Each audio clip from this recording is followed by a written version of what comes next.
There's a feeling shows up uninvited, these emotions, and instead of naming it, we just push through it, and somewhere along the way you start calling that strength. I'm stoic, macho. A bad meeting, a fight with your partner, you walk away from before it's finished. A message you read twice and didn't answer.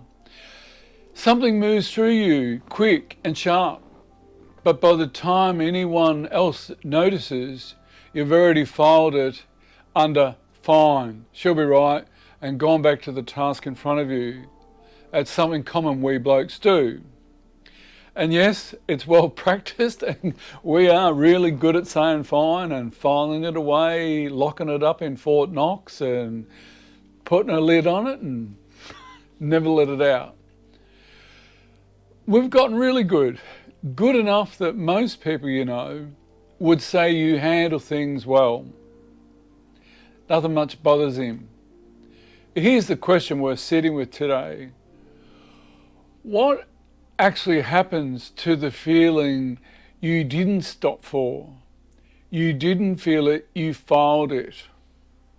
That's right, you filed it, locked it away. Now, I've worked with both men and women, and I don't like it when I'm generalizing when I'm talking about characters in these videos. Generalized bloke, 41 years old, good job, coaches his son's footy team on a Saturday, on a weekend, comes in and tells me his marriage is fine, his stress is fine, except he can't sleep past 4 in the morning most nights. You know that one. And how many of us wake up at witching hour? He stated that he's starting to get chest pains and his doctor can't find a cause for it. We go back through his week, nothing dramatic. A snide comment from his boss, he shrugged off. His son not wanting to hug goodnight, which stung a bit more than he let on. His wife asking again if he's actually all right. And him saying yes, even before she'd finished the sentence. Just the throw off lines. Yep, she'll be right, I'm fine. That we're good at it and we're well practiced. Now, I'm trying to humorise, when I'm humorising, I'm not taking the mickey out of it. It's normal, trying to normalise it, that, hey, this is something we do, and how do we learn? We are really needing to learn to change it. None of it was a crisis. All of it got swallowed whole, one small thing at a time, all week, every week, for years on end. He said fine.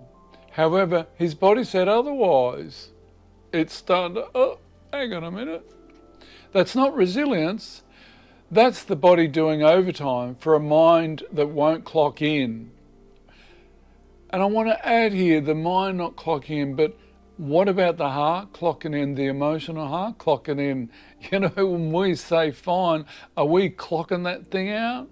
Maybe we are.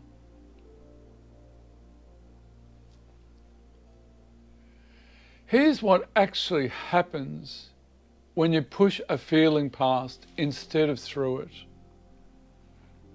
Every feeling is information your body's already processed before your head catches up. A signal about something that mattered, something that needs a response. But guess what? When you skip past it instead of letting it land, that signal doesn't disappear. It doesn't get resolved just because you didn't stop for it. It goes somewhere, usually into the body, the sleep, the jaw, the chest, the shoulders. Oof. Sometimes into the next person who says the wrong thing at the wrong moment and gets a reaction 10 times bigger than what they actually did. The overreaction. Oof. And we're good at that too.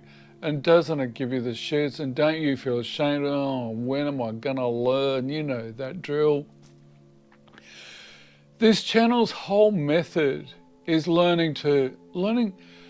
It's about coming in, recognizing feelings, emotional feelings, feeling it, recognizing it, and expressing it. Now we can express in two ways. We can either react, which we blokes do a lot of, or we can learn to respond, to notice and respond about it, not from it. Expressing exists because exactly this. Feeling isn't the soft part of the work, it's a diagnostic step. Skip it and you're managing the symptoms of something you never actually identified. The more we learn to feel the feeling, the more we can learn to start to identify. You don't need to feel everything all the time out loud to everyone. You know, that's not what this is. But the feelings you're routinely skipping are the ones running the show without you being aware of it. You know, a lot of our feelings underneath our anger are other feelings. Now, if we don't learn to recognize those, how are we going to learn to regulate our anger? We've got to learn to notice them. A lot of men watching this are doing the maths right now on how many feelings they've filed undefined this week alone. It could be dozens, could be more. How often do we do that? Fine. Sure, I'm okay. You okay? Yeah, fine. Here's what it costs over time. It costs you your presence, your spiritual presence, being here right now, physically, mentally, emotionally, spiritually. Yes, you're technically in the room with your kids, with your partner, your mates, but there's a version of you that's checked out somewhere back around Tuesday, and he never fully came back. You know, that dwelling, where are we when we're dwelling? Are we here in the moment? Or are we, you know, back there where it happened? You know, the more we learn to file this stuff, because we're good at filing away, it's costing us our connection. Because people closest to you can feel the gap between what you're saying and what's actually going on, even when they can't name it. And eventually they stop bringing you the real stuff too. You know, when we just keep saying fine, you know, our partners know that's BS, bullshit. You know, they know. They read it a mile off. We think we're fine, and we say, well, but really, are we? What about being authentic? Where's your agency in that? And you know, what's it cost you? It costs you your own aliveness, because a life spent filing feelings instead of having them starts facilitating a feeling of flatness, even when everything on paper looks fine. This isn't a breakdown, it's a slow subtraction. One unfelt thing at a time. That's the actual price. This isn't a breakdown, it's a slow subtraction. Seriously. What's it costing you?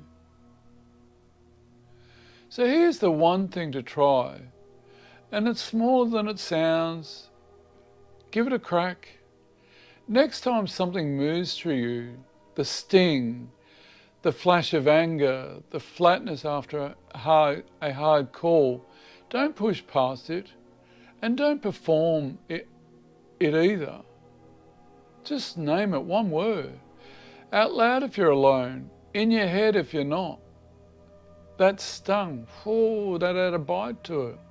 That's disappointment, that's fear. Nothing more than that. And you know, sometimes when we're learning to practice it, we may not be able to identify what it feels. But by having a crack at it, you know, you're going to make a difference. And that difference between reacting and responding. Reacting is the filing undefined and moving on as fast as you can but you're never really meeting it. It's actually never being with it. Responding is giving it one honest word before you keep going. You're not fixing anything. You're not making a big deal of it either. Give it 3 seconds, not 0. Don't just say it's fine, I'm okay, she'll be right.